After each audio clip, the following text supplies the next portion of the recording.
because most of the content has been covered, and I'll only focus on the industry experience.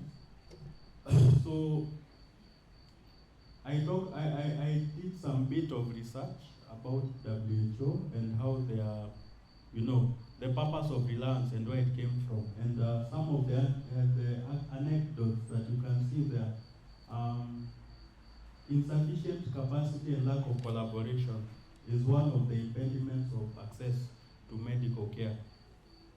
So you have these regulators who are so selfish and they want to hold information, and it ends up affecting our access. So you have medicines that are very high value, very beneficial in other countries, but because of this hiding information, we are not able to enjoy the same experience.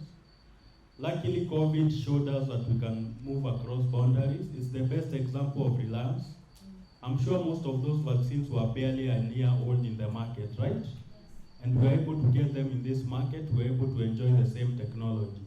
So that's how impactful reliance is. Then next slide. Of course, we want to have efficacious health products during public health emergencies. We hope we won't have any other soon. We've also talked about reliance involving work sharing across all the aspects of regulatory, including GMP, lab work, even PV. People hardly know that you can do reliance on PV. You see these aggregate reports that we talk about. So someone telling you, oh, give me the data for Kenya, and you don't have anything. You can use reliance to actually convince them that your product is safe and you have the necessary risk-benefit analysis. So even for generic companies, don't be shy to use reliance, as Dr. Conde said. Next. You can go to the Kenyan experience. Yeah. So I know in your cohort trainings, I don't know if you are taken through the guidelines on reliance. You skipped a class. Yeah, because I sort of thought this is just an overview. We are not here to do a lecture on reliance, but I want to remind you that those guidelines are in the website for PPP. So what I did, I went through them and just checked, because sometimes we go to meetings, CAPI meetings, and people are asking, does PPP do reliance? And the guidelines are there. Yeah, it's normally very embarrassing. And they start telling you, oh, SRS, oh, Swissmedic, oh, you've been signing mutual recognition with this and these regulators. So sometimes we need to read. And it's one challenge I'm giving to CAPI members. Masomo. We're actually rolling out some review of guidelines under CAPI, and we're starting with harmonization. Maybe we can go now to reliance on the third cycle. We want to read, we want to understand, and we want to query. So what we've been checking mostly is, based on the Kenyan experience, they talk about a lot of participation in regional regulatory harmonization. You can see all the ones that have been mentioned here, EAC, IGAD, then there's the MRH project under African Medicines Regulatory Harmonization. Next. And you can see what PPP has done. They've been sending assessors to WHO PQ for dossier assessment, for EAC dossier assessment. They've been sending people for IGAD. Bilateral engagement with sister NRS. They've been sending technical experts in dossier assessment. So Kenya is actually very on the forefront of reliance, and they're also building capacity. That's a fact. And if someone told you they are not, then you have the facts now in front of you. Next. So just jump that. That's just the theory of reliance. So you see some of the, under the guidelines for Kenya, they've talked about WHO collaboration. So they are very big on WHO PQ. And there are companies that have benefited from reliance on WHO PQ products, and they have been able to get registered fast. They are also big on SRAs. So you talk about EMA, you talk about Swissmedic, or even the ICH. So they are very cognizant of that. And now the medical devices, there's a very big push for harmonization and also reliance on on medical devices inspections. So you can be sure that when you take your dossier, when you take your case to PPP, they actually have it in their guidelines, and you can challenge them based on what they've said they will implement, that they give you a response. Next, they talk about GMP. Go to the next one. Next. Oh, the previous one. Yeah, that one. So they talk about desk reviews for companies. And at this time when GMP inspections are hardly happening across mostly Asia and in Europe, you can actually use desk reviews to challenge PPP to give you an approval or even a way forward on your GMP application. So make sure you have your data at your fingertips. Again, why do we get queries? You provide half-baked information, you do not read what you submit, and sometimes, again, it's embarrassing, as I said, that you get 8 pages of queries, yet you had all the time to submit a proper dossier. So, as much as we are proud to be regulatory professionals, we have also to be excellent. And I hope, I hope APN is producing excellent regulatory affairs professionals. You know, in this, in this day and age of AI, I'm sure kuna mtu hata ajui dosi inakaa aje. ChatGPT, oh, abracadabra, and then you get a dossier. And some of that information is so old, it's so outdated. They say that ChatGPT is 2000 and? I think 2018, yeah? Yeah. ChatGPT is like 6 years behind the real world. So as you use these technologies, I know you are young, you are busy, you want to Netflix and chill, please, you have to burn the midnight oil. Don't just be lazy and lame. You know, you're hearing of EMA. I'm sure kuna watu hata hawajui EMA website inakaa aje. EMA website. I know there are people who don't know how the USB website looks like. There are people who've never even cared to look at the FDA website. Kweli ama uongo. Even the PPP website. And you are pharmacists.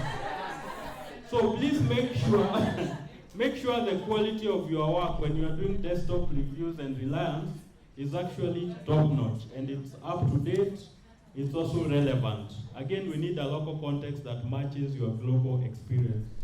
Next. So I talked about GMP. So in terms of Africa experience, we've heard from Angeline about the countries that are doing reliance. And we also know all those countries. By the way, again, Google is your friend. Go to their websites, check what's the difference between the Rwanda reliance, what's the difference between Kenya. Because we noticed Kenya and Tanzania are always at loggerheads in terms of the requirements.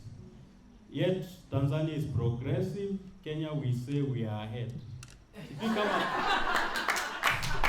what's the difference between progressive and being ahead? Because I've never understood. Honestly, I've never understood. As we always, you know, yeah, we just stamp how we are good, we are advanced. But when you look at the actual experience, Tanzania is ML what? ML3. Kenya is ML2. Who makes the loudest noise on Twitter? I don't want to mention who makes the loudest noise. So let's be very humble. Let's check. By then, check what do they do differently in Tanzania, and then you can challenge our regulators to do the same in Kenya. Countries like Rwanda. Rwanda was regulatory inactive, I think, the past 2 years. Right?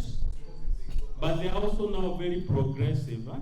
You see, they have joint inspections with Tanzania. Mutual recognition. So you can see, you might think they are behind, but they might come and become ML4 when we are struggling with ML2 CAPAs. So to go serious here, let's talk to our regulators. Let's encourage them to, you know, go out and share experience. Next. So what does the pharmaceutical industry have to do with it? So the first bit of it is we need to support capacity building of arrays. through providing resources for training, like the PAC training we had. I'm sure we also had the opportunity to teach the regulator. We had colleagues from across the world talking about their experience, and they actually got challenged. I'm sure you noticed their body language and their engagement and their participation. So the more we do those kind of trainings, the more they also become confident. Because I'm sure some of those evaluators, honestly speaking, wako chini. You see, the way we are saying there's an EMA dossier, it's approved, stringent regulatory authority, then they start querying, surely. Yeah. Why don't you want to be queried? No, we'll be queried, but on the quality of query. It shouldn't be petty things. Huh? And you see, again, again, I don't want to be quoted. Huh?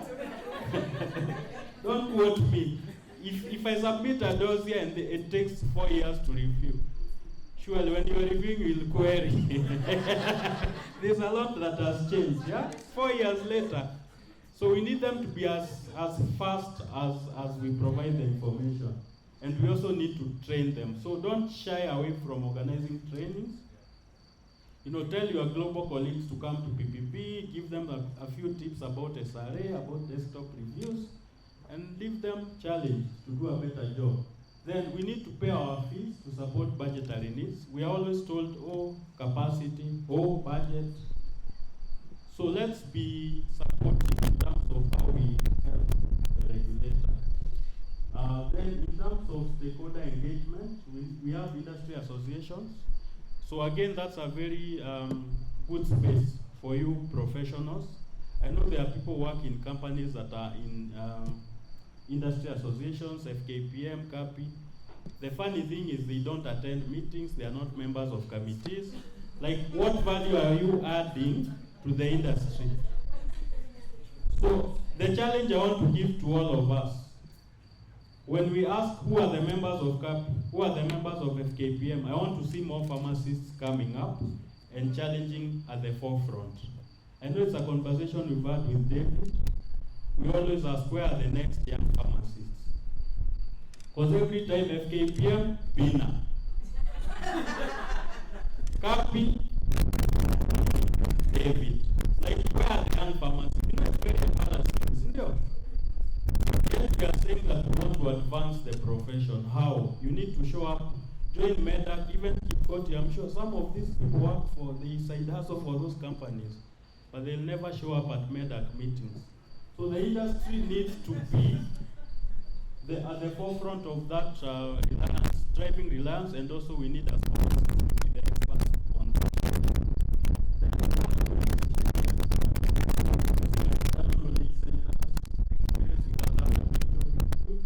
SRS, and even I'm sure people who worked in reg for long, 5 years, 10 years, 15 years, 14 years. There's a lot you've learned along the way. So let's be free and willing to share this best practice. Let's come give lectures in the cohorts. Angeline, offer yourself to give lectures so that people can learn the knowledge that you have and the experience that you have been in local manufacturing can really help the young people. Then, regulatory forums are many, but they are pretty few. I think after COVID they went down. So again, when there are those opportunities, let's go there, let's voice as an industry. Let's not just let NEPAD and all these other NGOs drive it and we are not present at the table. Then the final one is to share feedback on gaps in regulations and also challenge implementation. So we might complain they are not quick, they are not using reliance, but again, we need to share feedback with them. We need to also tell them these are the gaps. These are the areas we can improve on. These are the areas the industry can support. If there are no guidelines for this and this, we can give you a draft, we share, and then we implement. And I think that's all. I can open it for questions. So have you heard what the industry needs to do? You've heard what the professional needs to do? Yes. And then we can win as a profession. So Thank you for your attention, and I wish you all the best.